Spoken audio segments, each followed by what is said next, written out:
گرامی کے ہنر سبھی کو یہاں حسب حال دیتا ہے، ہنر سبھی کو یہاں حسب حال دیتا ہے، کسی کسی کو روشن خیال دیتا ہے۔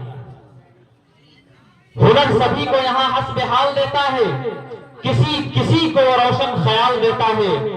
وہ دیتے مرتبے جاہل گنوار لوگوں کو، وہ دیتے مرتبے جاہل گنوار لوگوں کو، شعور مندوں کو بھی حیرت میں ڈال دیتا ہے۔ وہ دیتے مرتبے جاہل گنوار لوگوں کو، شعور مندوں کو بھی حیرت میں ڈال دیتا ہے۔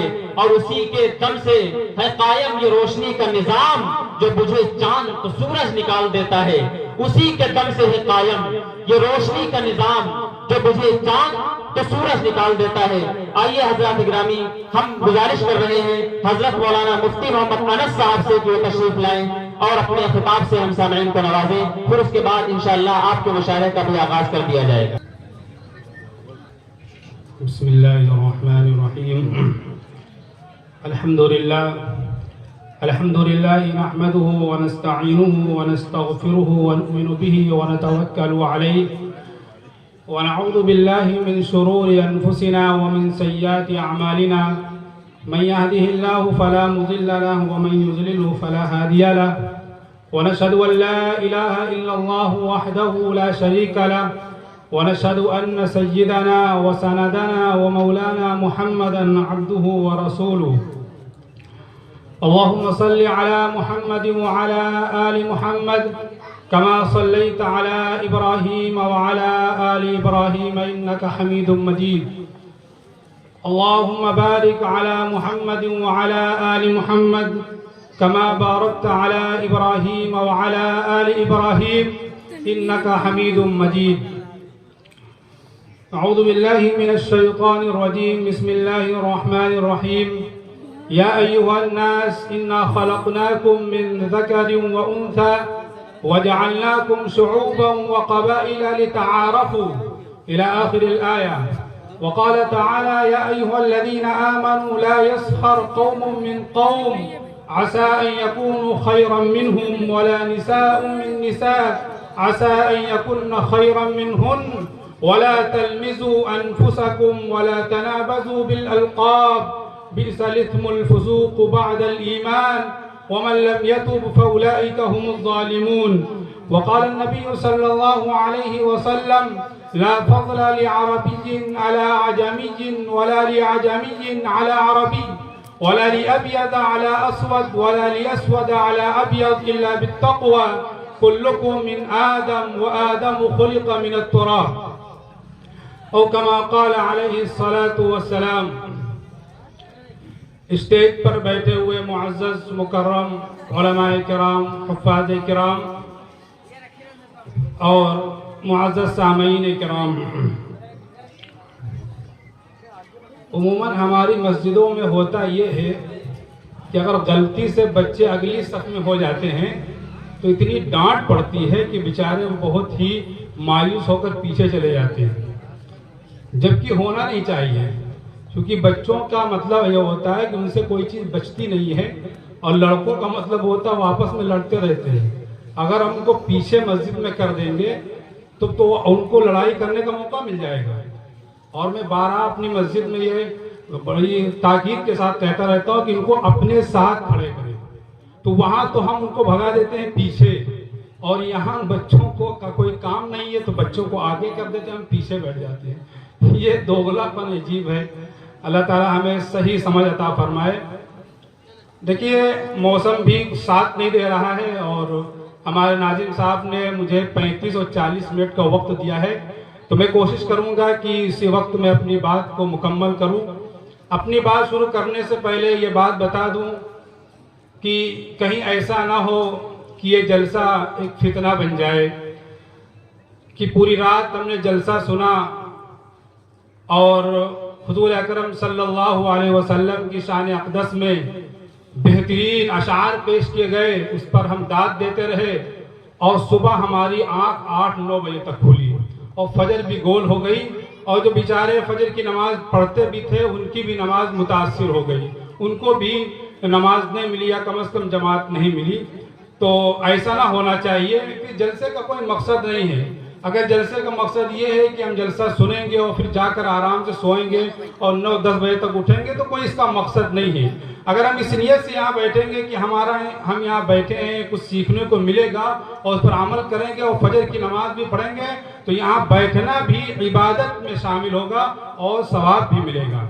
کیونکہ نماز ایک ایسی اہم عبادت ہے کہ جس طرح ایک انسان کو کھانے پینے کی ضرورت ہوتی ہے، سانس لینے کی ضرورت ہوتی ہے، اس سے کہیں زیادہ نماز ضروری ہے. کیونکہ نماز ایسی ہے جو ایک مسلمان کو مسلمان بناتی ہے. اگر نماز ہی زندگی سے نہیں ہے، ہماری زندگی میں نماز ہی نہیں ہے تو پھر وہ مسلمان کیسا پھر وہ مسلمان ہے، مومن نہیں ہے. وہ دکھانے کے لیے مسلمان ہے، وہ مومن نہیں ہے. اس لیے ہمیں چاہیے کہ ہم اپنے نماز کا خصوصاً اہتمام کریں اور خصوصاً آج اس بیان کے بعد ہم فجر کی نماز نہ چھوڑیں. کیونکہ اگر ہماری تقریر سے فجر کی نماز متاثر ہو گئی تو میری کوئی تقریر کا کوئی ویلو نہیں ہے. نماز کے آگے میری تقریر کا ایک مکھی کے پر کے برابر اس کی حیثیت نہیں ہے. اس لیے کوشش کیجئے کہ اس بیان کو ہم سنیں گے بھی اور یہاں اشعار جو پڑھے جائیں گے ان کو بھی سماعت فرمائیں گے اور پھر اس کے بعد انشاءاللہ فجر کی نماز جماعت کے ساتھ پڑھیں گے نا انشاءاللہ. عزیز ساتھیوں، ابھی میں نے آپ کے سامنے ایک آیت پڑھی کہ جس میں اللہ رب العزت نے ارشاد فرمایا کہ اے ایمان والو، یا ایھا الذین آمنوا لا یسخر قوم من قوم عسى ان یکونوا خیرا منہم ولا نساء من نساء عسى ان یکن خیرا منہن. میرے عزیز ساتھیوں، یہاں خواتین اسلام بھی تشریف فرما ہے پردے میں یہاں ایک بات بتا دوں کہ قرآن کریم کا ایک اسلوب یہ ہے کہ قرآن کریم جب خطاب کرتا ہے تو اس میں جس طرح خطاب ہوتا ہے تو مرد کو اور عورت کو الگ الگ خطاب نہیں کرتا، بلکہ خطاب کرتا ہے جس میں مرد بھی شامل ہو جاتے ہیں اور عورتیں بھی شامل ہو جاتی ہے. جیسے یا ایھا الذین آمنوا، مرد بھی شامل ہیں اور عورتیں بھی شامل ہیں. فرمایا کہ اقیموا الصلاۃ وآتوا الزکاۃ، یا مرد بھی شامل ہیں، عورتیں بھی شامل ہیں. لیکن میرے عزیز ساتھیوں، اس آیت میں مردوں کو خصوصی خطاب کیا گیا اور ساتھ میں عورتوں کو الگ سے خطاب کیا گیا. فرمایا یا ایھا الذین آمنوا لا یسخر قوم من قوم، اے مومنوں، اے وہ لوگ جو اللہ پر ایمان رکھتے ہو، آخرت پر ایمان رکھتے ہو، یاد رکھو کسی کا مذاق مت اڑانا، کوئی قوم کسی کا مذاق مت اڑائے.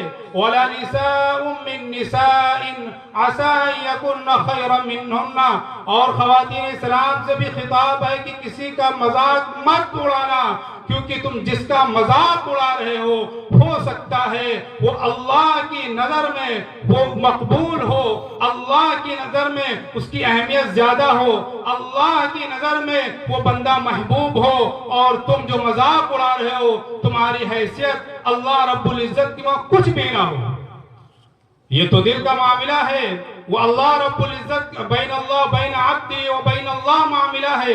میرے عزیز ساتھیوں، فرمایا گیا یا ایھا الناس انا خلقناکم من ذکر و انثی وجعلناکم شعوبا وقبائل لتعارفوا ان اکرمکم عند اللہ اتقاکم. فرمایا کہ اے لوگوں جو تم مذاق اڑاتے ہو، کمتر سمجھتے ہو، تو فرمایا تو قرآن کریم میں آگے اسی چند آیات کے بعد فرمایا گیا کہ اے لوگوں یاد رکھو تم سب کو ایک مرد اور ایک عورت سے پیدا کیا گیا، اور مختلف قبائل میں مختلف برادریوں میں جو تمہارے تقسیم کیا گیا وہ اس وجہ سے نہیں کہ آپس میں دست و گریباں ہو جاؤ، اس وجہ سے نہیں کہ آپس میں فخر کرنے لگو، اس وجہ سے تمہیں قبائلوں میں اور مختلف برادریوں میں تقسیم نہیں کیا گیا کہ تم ایک دوسرے پر اترانے لگو.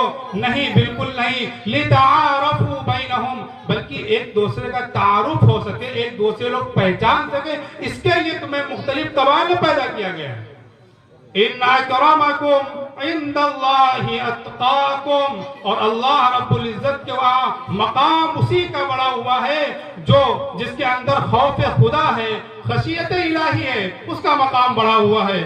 اور اسی کو نبی اکرم صلی اللہ علیہ وسلم نے اپنے آخری حج کے موقع پر صحابہ کرام کی مقدس جماعت کے سامنے جو خطاب کیا تھا بہت ساری قیمتی باتیں ارشاد فرمائی تھی. اس میں یہ بھی بات فرمائی تھی لا فضل لعربی، یاد رکھنا کسی کو کسی پر کوئی فضیلت حاصل نہیں ہے، نہ عربی کو عجمی پر، نہ عجمی کو عربی پر، نہ کسی کالے کو گورے پر، نہ کسی گورے کو کالے پر کوئی فضیلت حاصل نہیں ہے.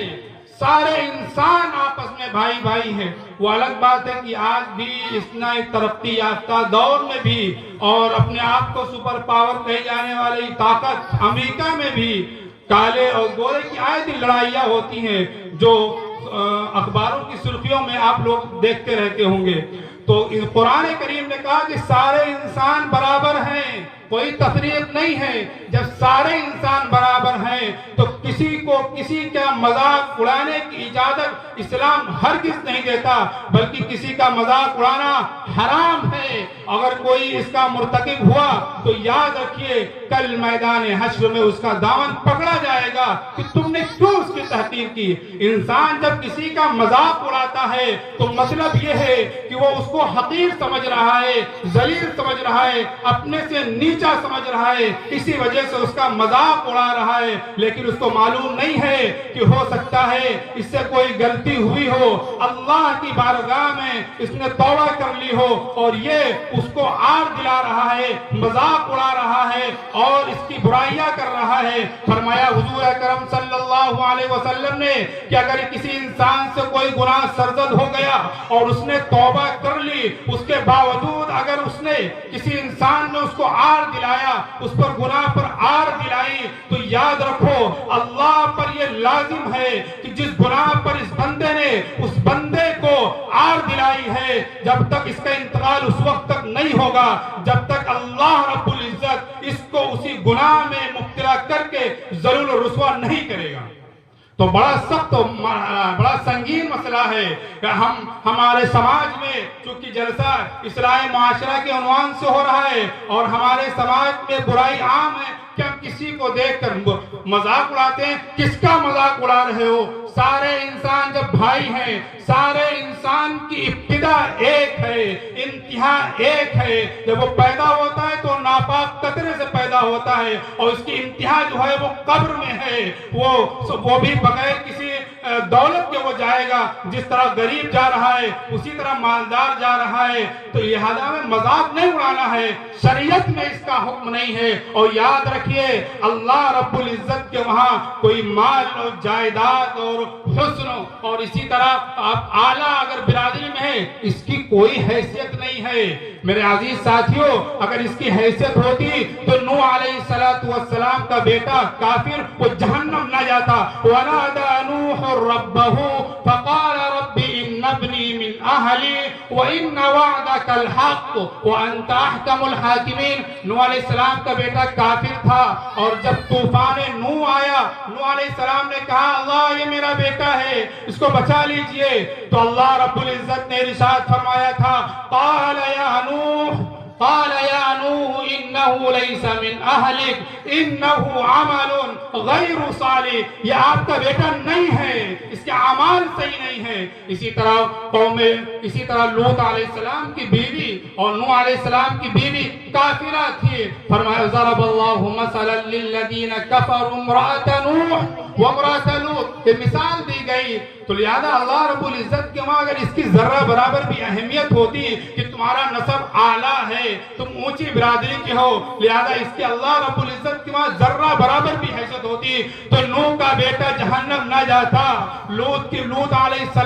حضرت لوط علیہ السلام کی بیوی جہنم نہ جاتی. اسی طرح ابراہیم علیہ السلام کے والد، ان کے باپ جن کا نام آزر تھا، وہ بھی مسلمان نہیں ہوئے تھے، انہوں نے بھی کلمہ نہیں پڑھا تھا، لہذا ان کی کوئی ویلو نہیں ہے. تو یاد رکھیے اپنی برادری، اپنے حسب، اپنے نسب پر اگر ہم اترا رہے ہیں تو قرآن تو بڑے سخت انداز میں کہہ رہا ہے کہ اس کی کوئی حیثیت نہیں ہے. ان اللہ لا ينظر إلى أجسامكم ولا إلى صوركم بل ينظر إلى قلوبكم وأعمالكم. اللہ رب العزت، حضور اکرم صلی اللہ علیہ وسلم نے فرمایا کہ اللہ رب العزت تمہاری شکلوں کو نہیں دیکھتا کہ تم کتنے خوبصورت ہو، کتنے اسمارٹ ہو. اللہ کو اس کی کوئی پرواہ نہیں ہے. ولا إلى أجسامكم، اللہ تمہاری باڈیوں کو دیکھتا ہے کہ تمہارے اندر کتنی طاقت ہے، کتنا پاور ہے، کچھ نہیں دیکھتا. ولكن ينظر إلى قلوبكم وأعمالكم، لیکن اللہ رب العزت اعمال دیکھتا ہے. اگر کوئی غریب ہے، بہت ہی غریب ہے، جس کے وہاں کھانے کے لالے پڑے ہوئے ہیں لیکن وہ اس کے دل میں خوف خدا ہے، خشیت الہی ہے، تو اس کا مقام اللہ رب العزت کے وہاں بہت بلند ہے. لیکن اگر کوئی ارب پتی ہے اور جائیداد کا مالک ہے اور اس کے پاس بہت سارا پیسہ ہے لیکن اس کے پاس خوف خدا نہیں، خشیت الہی نہیں، تو یاد رکھیے اللہ رب العزت کے وہاں کوئی بھی اس کی ویلو نہیں ہے. والعصر ان الانسان لفی خسر الا الذین آمنوا وعملوا الصالحات وتواصوا بالحق وتواصوا بالصبر. زمانہ گواہ ہے سارے انسان خسارے میں ہے، نقصان میں ہے. ہاں وہ لوگ جو ایمان لائے، نیک عمل کے، حق بات کہتے ہیں، ڈنکے کی چوٹ پر کہتے ہیں، اور حق کے کہنے کے نتیجے میں جو آزمائشیں آتی ہیں، جو تکالیف سامنے آتی ہیں، جو مشکلیں آتی ہیں، اس پر ڈٹ جاتے ہیں، اس پر صبر کرتے ہیں اور حق کے پیغام کو پہنچاتے رہتے ہیں. یہی وہ چار لوگ ہیں جو کامیاب ہیں، باقی سارا انسان خسارے میں. یہ اللہ رب العزت نے قرآن کریم میں فرمایا. لہذا ہمیں کوئی حق نہیں ہے کہ ہم کسی کا مذاق اڑائیں. جب ہماری ابتدا بھی، ہمارا آغاز ایک ہے اور ہماری انتہا بھی ایک ہے، تو ہمیں کوئی حق نہیں ہے کہ ہم کسی کا مذاق اڑائیں. اور آگے چلتے ہیں، فرمایا وَلَا تَلْمِزُوا أَنفُسَكُمْ وَلَا تَنَابَزُوا بِالْأَلْقَابِ. فرمایا کہ دیکھو دوسرے کے بارے میں عیب جوئی مت کرنا اور کسی کو برے لقب سے مت پکارنا. ہمارے معاشرے میں ہوتا ہے کہ ہم کبھی کسی کو لنگڑا کہہ دیتے ہیں، کسی کو کلو کہہ دیتے ہیں، کسی کو موٹو کہہ دیتے ہیں. فرمایا کہ اگر یہ جو نام دے رہے ہو اس نام کی وجہ سے اس کو تکلیف ہو رہی ہے تو یہ نام دینا حرام ہے، حرام ہے. اگر مرتے دم سے پہلے، مرنے سے پہلے توبہ نہیں کی تو یاد رکھیے کل جس کو تم نے دنیا میں اس کو غلط نام سے پکارا تھا، اس کی تکلیف ہوئی تھی، کل قیامت کے دن وہ تمہارا دامن پکڑے گا اور پھر وہاں پر تم کو مجبوراً نہ چاہتے ہوئے بھی اپنی نیکیاں اس کو دینی پڑے گی. لیکن ہمارے معاشرے میں بہت زیادہ رواج ہو گیا. ہاں گنجائش ہے، علماء نے لکھا ہے کہ اگر کوئی ایسا نام کسی کا پڑ گیا جس کے نام سننے کی وجہ سے اس کو تکلیف نہیں ہوتی ہے، وہ جب سنتا ہے تو اس کو تکلیف نہیں ہوتی ہے، تب تو وہ نام کہہ سکتے ہیں. لیکن اگر تکلیف ہوتی ہے تو پھر یہ بہت ہی سنگین جرم ہے. وَمَن لَّمْ يَتُبْ فَأُولَٰئِكَ هُمُ الظَّالِمُونَ. اگر توبہ نہیں کی، توبہ کا مطلب یہ ہرگز نہیں ہے کہ مسجد میں جا کر اللہ رب العزت کی بارگاہ میں ہاتھ اٹھا کر دعا کریں گے بس ہماری توبہ قبول ہو جائے گی. ہرگز نہیں، کیونکہ یہ حقوق العباد ہے.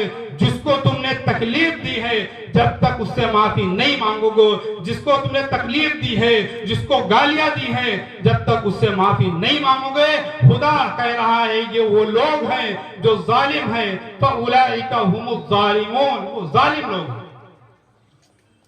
تو یاد رکھیے کہ جس طرح مذاق اڑانا حرام، اسی طرح کسی کو لعن طعن کرنا، برے القاب سے پکارنا یہ بھی حرام ہے. اور آگے فرمایا جس کا تعلق براہ راست، چونکہ ہمارے معاشرے میں انہی چند چیزوں کی وجہ سے خاندانیوں میں نفرت کی دیوار، خاندانوں میں آپس میں نفرت کی دیوار کھڑی ہو جاتی ہے اور آپسی رشتہ داریاں میں دوری پیدا ہو جاتی ہے. تو فرمایا یا ایھا الذین آمنوا اجتنبوا کثیرا من الظن ان بعض الظن اثم ولا تجسسوا. فرمایا کہ اے مومنو، جس طرح مذاق اڑانا حرام، غیبت اور اسی طرح کسی کے برا القاب پکارنا حرام ہے، اگر وہ نہیں سدھرے گا تو وہ ظالم ہے. اسی طرح فرمایا اے مومنو، اپنے مومن بھائی کے بارے میں اچھا گمان رکھنا، بدگمانی مت کرنا، کیونکہ بدگمانی میں بسا اوقات یہ ہوتا ہے کہ آدمی غلط ہوتا ہے۔ اسی وجہ سے قرآن نے فرمایا ان بعض الظن، بعض گناہ بدگمانی جو ہوتی گناہ ہے، مت کیجئے۔ میرے عزیز ساتھیوں، آج ہمارے معاشرے میں اسی بدگمانی کی وجہ سے آپس میں اختلافات جنم لے لیتے ہیں اور بڑی دوریاں پیدا ہو جاتی ہیں۔ ہم تک کوئی بات پہنچی، ہم نے بغیر کسی تحقیق کے اس پر یقین کر لیا، اس کو بیان کرنا شروع کر دیا۔ فرمایا یہ بدگمانی ہے، جو بدگمانی پھیلا رہا ہے وہ بھی مجرم، وہ بھی ظالم، اور آپ بھی خامخواہ اس کے بہکاوے میں آ گئے۔ ارسطو جو بہت بڑا فلسفی گزرا ہے، اس سے کسی نے کہا کہ فلاں آدمی نے آپ کے بارے میں یہ کہا ہے، تو ارسطو کہا کہ فلاں معتبر آدمی نے آپ کے بارے میں یہ کہا ہے، تو ارسطو نے کہا کہ غیبت کرنے والا یہ معتبر کیسے ہو سکتا ہے؟ اس لیے میرے عزیز ساتھیوں، بدگمانی سے ہمیں بچنا چاہیے، کیونکہ بدگمانی کی وجہ سے بہت زیادہ خلفشار پیدا ہو جاتا ہے۔ ہمارے پاس کوئی بات آئے تو اسے ہمیں تحقیق کر لینی چاہیے۔ حضور اکرم صلی اللہ علیہ وسلم نے فرمایا کفا بالمرء کذبا ان یحدث بكل ما سمع، کہ انسان کے جھوٹا ہونے کے لیے اتنا ہی کافی ہے کہ ہر سنی سنائی بات کو بغیر کسی تحقیق کے بیان کرنا شروع کر دے۔ لہذا یاد رکھو، جو بھی لوگ ایسا کرتے ہیں بغیر کسی تحقیق کے اور بغیر اس میں یہ کہ دیکھیں یہ بات صحیح ہے کہ نہیں ہے، بغیر تحقیق کے وہ باتوں کو ادھر سے ادھر منتقل کرنا شروع کر دیتے ہیں، یاد رکھیو حضور صلی اللہ علیہ وسلم نے ایسے انسان کو جھوٹا کہا ہے، کیونکہ آگے چل کر وہ جھوٹا ہو سکتا ہے، شمار ہو جائے۔ لیکن آج ہم بازاروں میں، گلیوں میں، دکانوں پر اسی میں لگے ہوئے، کسی نے کچھ کہہ دیا، کسی نے کچھ کہہ دیا، ہم نے نہ تحقیق کی، نہ جستجو کی، نہ کوئی اس کے بارے میں سوچا اچھا یہ کہا، اچھا یہ کیوں کہہ دیا، شروع ہو گئے ہم بھی اسی میں لگ گئے۔ فرمایا یہ بدگمانی بھی غلط ہے، اس سے بچنا۔ وَلَا تَجَسَّسُوا، اچھا بدگمانی بھی ہوتی ہے حسد سے۔ ایک آدمی ہے، اس کے پاس مال و دولت ہے، آدمی حسد کر رہا ہے۔ حسد کہتے ہیں کہ اللہ رب العزت نے جو اسے نعمت دی ہے، اس سے یہ نعمت چھن جائے۔ اس کے پاس پیسہ آیا ہے، اس کے پاس گاڑی ہے، اس کے پاس بنگلہ ہے، یہ اس کے پاس سے چلا جائے، ہمارے پاس آئے یا نہ آئے، اس کے پاس چلا جائے۔ فرمایا ایاکم والحسد فإن الحسد یاکل الحسنات کما تاکل النار الحطب۔ حضور اکرم صلی اللہ علیہ وسلم نے فرمایا کہ حسد سے بچو، کیونکہ حسد جو ہے وہ نیکیوں کو اس طرح کھا جاتا ہے جس طرح لکڑی کو آگ کھا جاتی ہے۔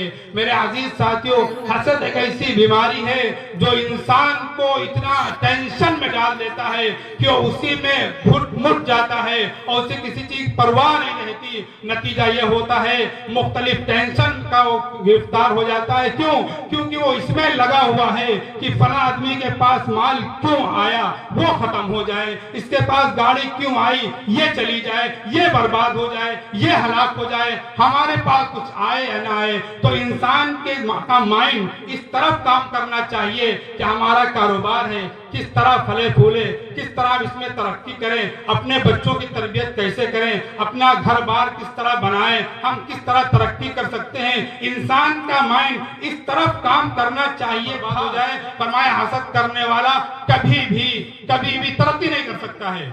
انس بن مالک رضی اللہ تعالیٰ عنہ سے مروی ہے یہ حدیث کہ فرمایا کہ ہم حضور اکرم صلی اللہ علیہ وآلہ وسلم کے پاس بیٹھے ہوئے تھے، حضور نے فرمایا کہ ابھی ایک صاحب آنے والے ہیں جو جنتی ہوں گے۔ تو سب لوگ بیٹھ گئے کہ دیکھیں کون صحابی آ رہے ہیں۔ تو ایک انصاری صحابی مسجد میں تشریف لائے اور ان کے اعضائے وضو سے وضو کا پانی ٹپک رہا تھا اور بائیں ہاتھ میں چپل تھے۔ دیکھا وہ انصاری صحابی آ رہے ہیں۔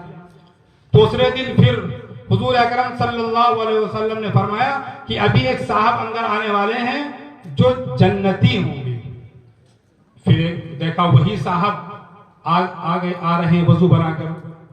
تیسری مرتبہ پھر حضور اکرم صلی اللہ علیہ وسلم نے تیسرے دن فرمایا کہ ابھی ایک صاحب تشریف لائیں گے اور وہ جنتی ہوں گے، یعنی دنیا ہی میں ان کو جنت کی بشارت دے دی گئی۔ جنت کا سرٹیفکیٹ دے دیا گیا۔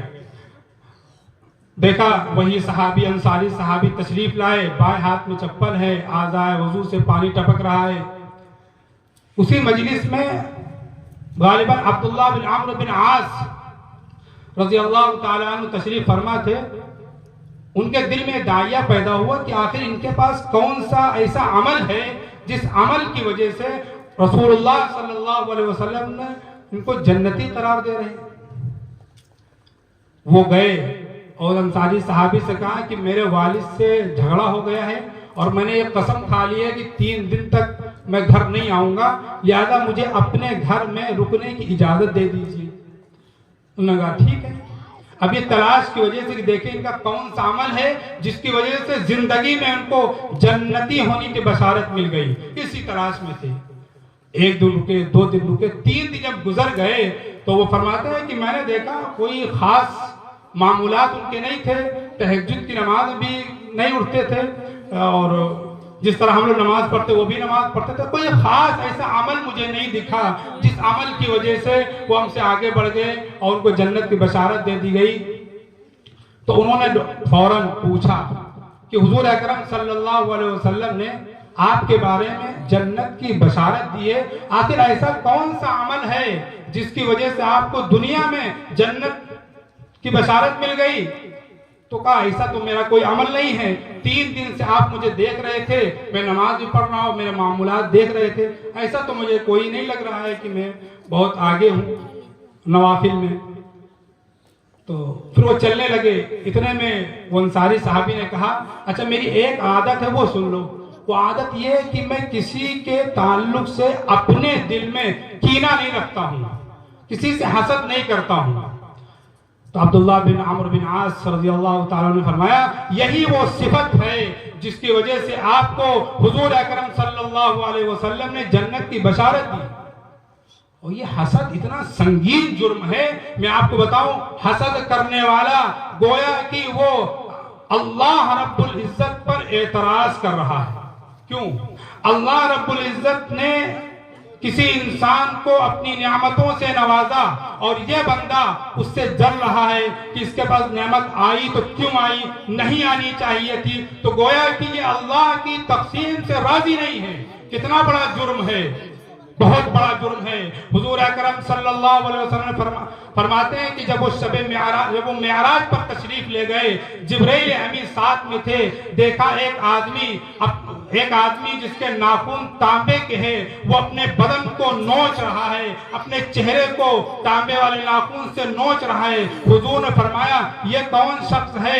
جبرائیل امین نے فرمایا یہ وہ ہے جو دنیا میں رہ کر جو غیبتیں کرتا تھا اور جو حسد کرتا تھا، جس کی وجہ سے اس کو یہ سزا مل رہی ہے۔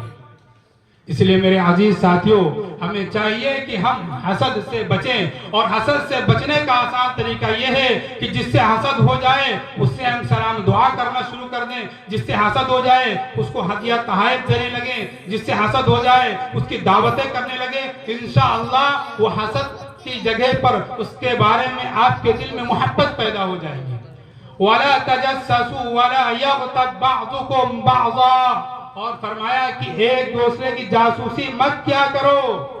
جاسوسی کرنے سے تمہیں کیا ملے گا؟ فیصلہ اللہ کے ہاتھ میں ہے، تم جنت اور دوزخ کا فیصلہ نہیں کر سکتے، کیوں اپنا وقت ضائع کر رہے ہو؟ آپ اپنا مائنڈ وہاں لگائیے کہ آپ کو کس طرح ترقی کرنا ہے، دوسروں کے پیچھے مت پڑیے۔ اور فرمایا وَلَا يَغْتَبْ بَعْضُكُمْ بَعْضًا، اور ایک دوسرے کی غیبت مت کیا کرو۔ صحابہ اکرام کسی صحابی کے بارے میں بات چیت کر رہے تھے، آپ صلی اللہ علیہ وسلم فرمایا کہ غیبت ہے مت کیجیے، روکا۔ تو صحابہ اکرام نے کہا کہ یہ چیز اس کے اندر پائی جا رہی ہے، تو حضور نے فرمایا تبھی تو غیبت ہے، اگر نہیں پائی جا رہی ہے تب تو آپ الزام لگا رہے ہیں۔ لیکن آج ہمارے معاشرے میں جو جھگڑے ہیں وہ اسی بنیاد پر ہے۔ ایک صاحب آئے، وہ کہنے لگے فلاں آدمی آپ کے بارے میں یہ کہہ رہا تھا، دوسرا یہ کہہ رہا تھا، اب وہ بھی بدگمان ہو گیا، آپ بھی بدگمان ہو گئے۔ نتیجہ یہ ہوا کہ آپس میں دراڑ پیدا ہو گئی، نفرت پڑ گئی۔ یاد رکھیے معاشرے میں ذرا سخت الفاظ ہیں، اس کو برداشت کر لیجئے گا کہ معاشرے میں کچھ ایسے ازدہے قسم کے سانپ ہوتے ہیں جن کا مقصد صرف اور صرف یہ ہوتا ہے کہ ادھر کی بات ادھر منتقل کرنا اور ادھر کی بات اس طرف منتقل کرنا اور آپس میں مزہ لینا، یہ وہ ازدہر قسم کے انسان ہیں جن کا مقصد یہی ہوتا ہے، بات میں مزہ لیتے ہیں۔ یہ بہت ہی مجرم معاشرے کے لوگ ہیں جو معاشرے کو تباہ و برباد کر رہے ہیں۔ ایسے لوگوں کو پہچاننے کی ضرورت ہے، ایسے لوگوں سے بچنے کی ضرورت ہے۔ ہماری کسی نے برائی کی ہمیں نہیں معلوم، لیکن ایک آ کر مجھے بتا رہا ہے کہ فلاں نے آپ کی برائی کی، ارے اس نے برائی کی، تمہارے پیٹ میں کیوں درد ہو رہا ہے؟ اس نے میری برائی کی، لیکن تم نے آ کر مجھے بتا دیا تو مجھے بھی تو بدگمان کر دیا، تو نتیجہ کیا ہوا؟ آپس میں ہونا یہ چاہیے فَإِنَّمَا الْمُؤْمِنُونَ إِخْوَةٌ فَأَصْلِحُوا بَيْنَ أَخَوَيْكُمْ، مومن آپس میں بھائی ہیں، آپس میں صلح کرا لیا کرو۔ فرمایا ایک مومن دوسرے مومن کا ایک آئینہ ہے، جس طرح آئینے میں تم دیکھتے ہو، اپنا چہرہ دیکھتے ہو، آئینہ تمہیں بتا دیتا ہے کہ آپ کے چہرے پر فلاں جگہ پر ایک داغ ہے جو اچھا نہیں لگ رہا ہے، اس کو ہٹا لیجئے۔ شیشہ جو آئینہ ہوتا ہے وہ یہ تو نہیں کرتا ہے کہ آپ کا داغ دیکھتا ہے تو بازاروں میں، چوراہوں پر، گلیوں میں اعلان کرتا ہے کہ آج فلاں شخص ہمارے میں اپنا چہرہ دیکھ رہے تھے، ان کے اندر یہ داغ ہے۔ فرمایا وہ خاموشی سے وہ بتا دیتا ہے آئینہ دیکھنے والے کو، اس داغ کو صاف کر لیجئے۔ اسی طرح ایک مومن دوسرے مومن کے لیے ایک آئینہ ہے، اگر آپ کے اندر ہمت ہے تو جائیے اس کو بتائیے یہ بات آپ کی اچھی نہیں ہے، اس کو دور کر لیجئے، بس اور کچھ نہیں۔ اور آخری چیز میں بیان ختم کرتے ہوئے میں بتا دوں، 10 منٹ ابھی باقی ہیں، کہ برائی کو روکنے کے لیے جو شریعت نے ہمیں اصول بتایا ہے وہ یہ نہیں بتایا ہے کہ کسی کے بارے میں کوئی عیب آئے تو ہم چوراہوں پر اور گلیوں میں اس کے بارے میں اس کو پھیلانا شروع کر دیں۔ فرمایا حضور اکرم صلی اللہ علیہ وسلم نے من رأى منکم منکرا فلیغیرہ بیدہ فإن لم یستطع فبلسانہ فإن لم یستطع فبقلبہ وذلک اضعف الایمان۔ فرمایا کہ اگر کسی انسان کے اندر کوئی برائی دیکھ رہے ہو تو تمہارا کام یہ نہیں ہے کہ تم اس کا پرچار کرنے لگو، کیونکہ پرچار کرو گے تو تم خود مجرم ہو، قرآن کی نظر میں مجرم ہو، قرآن کی نظر میں ظالم ہو۔ فرمایا اصول بیان کر دیے گئے، اگر آپ کے اندر اتنی طاقت ہے کہ آپ اس برائی کو اپنے ہاتھ سے روک سکتے ہیں تو جائیں اس کا ہاتھ پکڑے اور کہہ دیں کہ بھائی یہ غلط ہے، یہ نہیں ہونے دیں گے۔